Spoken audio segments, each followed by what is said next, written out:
You could almost feel it, the tension, the anticipation, and the glamour of Paris. The Balenciaga show was meant to be Meghan Markle's shining moment. Her grand return to the world's most exclusive fashion stage, cameras flashing, A-list stylists whispering, and the front row sparkling with icons like Kim Kardashian and Naomi Campbell. Meghan arrived ready to reclaim her spotlight, or so she thought. But what was supposed to be a dazzling comeback quickly spiraled into one of the most talked about moments of Paris Fashion Week. And not for the reasons she imagined, because somewhere between the flashing lights and designer champagne, Meghan's oldest friend, her quiet fixer, Marcus Anderson, let something slip. Something small, but powerful enough to spark a viral storm that Paris, and the internet, can't stop talking about. It all started with a laugh. Not just any laugh, that laugh. The carefully rehearsed, high-pitched giggle Meghan often uses to charm a room. You've heard it before, in her interviews, her podcast moments, those awkward red carpet exchanges. But that night, surrounded by couture and cold stares, it rang out differently, loud, forced, and painfully out of place. Eyewitnesses say it happened during Balenciaga's finale walk, that sacred moment when the audience goes silent to honor the designers.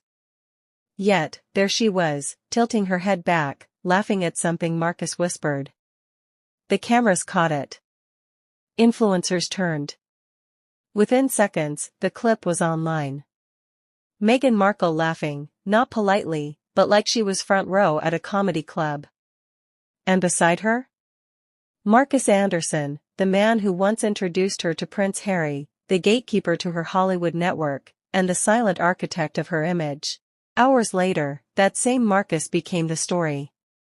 According to multiple insiders who spoke to Deuxmoi and Page 6, Marcus was overheard at Balenciaga's after-party, being a little too honest. One source claimed he joked to stylists, "I swear she practices that laugh in the mirror." Another added, "It was so loud the models lost their stride." At first, people laughed. Harmless banter, right?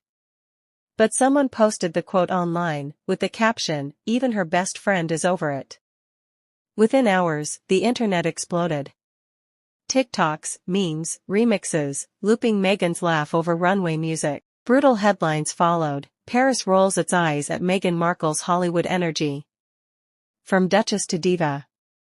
What started as a glamorous rebrand turned into a PR nightmare. And the cruel twist? The man she trusted most was the one feeding the fire. Sources close to Meghan say she was devastated. She had flown to Paris with her personal stylist and a small entourage, hoping this would be her fashion redemption arc. After the Netflix controversies, the failed Spotify deal, and dwindling public support, this was supposed to be her fresh start. But instead of applause, came ridicule. Every headline mocked her laugh. Every clip dissected her awkward attempt to fit in. Even rumors surfaced that Marcus himself was distancing from her. An insider at Balenciaga allegedly told Grazia, she tried too hard to be noticed. Paris doesn't reward that. It's about mystique, not volume. And if there's one rule in Paris fashion, trying too hard is unforgivable. But it didn't stop there. Fashion insiders claimed Marcus also hinted that Meghan wasn't originally invited to sit front row, that he'd pulled strings to get her there. She wasn't even on the first guest list, one publicist told the Daily Mail. Marcus used a few favors, but people backstage were already rolling their eyes. By the next morning, the internet had decided, Meghan forced her way in, embarrassed herself, and her best friend was done cleaning up her mess. Behind the scenes, tensions exploded. Meghan allegedly confronted Marcus in her Paris hotel suite, accusing him of betrayal. Sources said she was in tears, telling him he'd sabotaged her big night. Marcus tried to brush it off as banter. Meghan didn't buy it. This was more than gossip, it was the collapse of a friendship that had shaped her entire post-royal identity. Marcus had been with her since her Suits days, long before the crown, long before Montecito. He was her guide through London's elite circles, her PR shield, her ally. Losing him hit hard. Worse, the fashion world noticed. Invitations that once came easily suddenly stopped. She was a no-show at Dior. Absent from Valentino. The whispers were clear, Paris had quietly closed its doors. She came in with Hollywood energy, one stylist told Women's Daily. And left with a meme. Even late-night hosts joined the mockery. The New York Post headline said it best, "From Duchess to Diva, Meghan's laugh heard around the world." While Meghan retreated to Montecito, Marcus stayed in Paris, smiling for cameras, sipping coffee at Café de Flore. When asked if he regretted his comments, he simply smirked, "Darling, if you can't laugh at yourself in this business, you're finished." That single quote detonated like a bomb.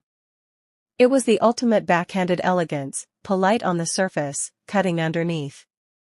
Inside Meghan's camp, panic turned to fury. Her team tried to spin the viral clip, even requesting Balenciaga release contextual footage to make it seem playful. But the brand refused. "We don't babysit reputations," an insider said coldly.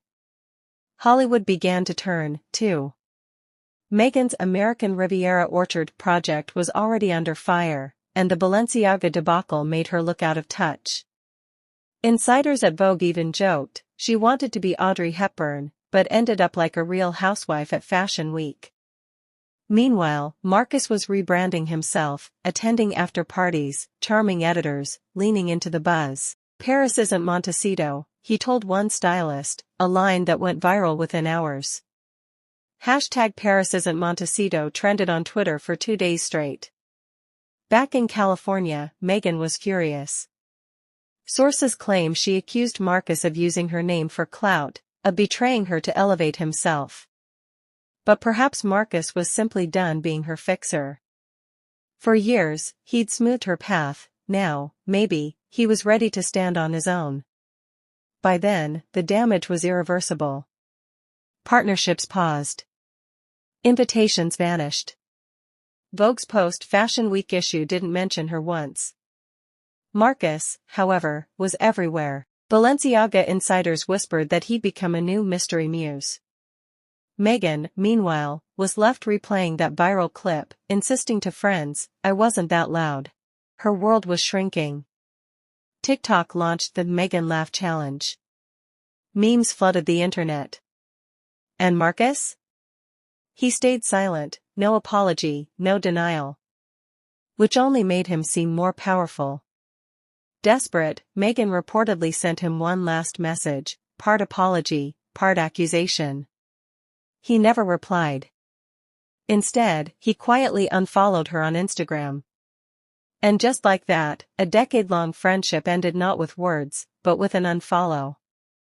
Ironically, that laugh, the one meant to charm, became the symbol of her undoing. Because in the world Meghan once ruled through poise and polish, authenticity, even when it hurts, always wins. The Balenciaga show was supposed to be her rebirth. Instead, it became her reckoning. And as the echoes of her laughter fade from Paris runways, one truth remains: sometimes, the sound that makes the world notice you is the same sound that makes it turn away.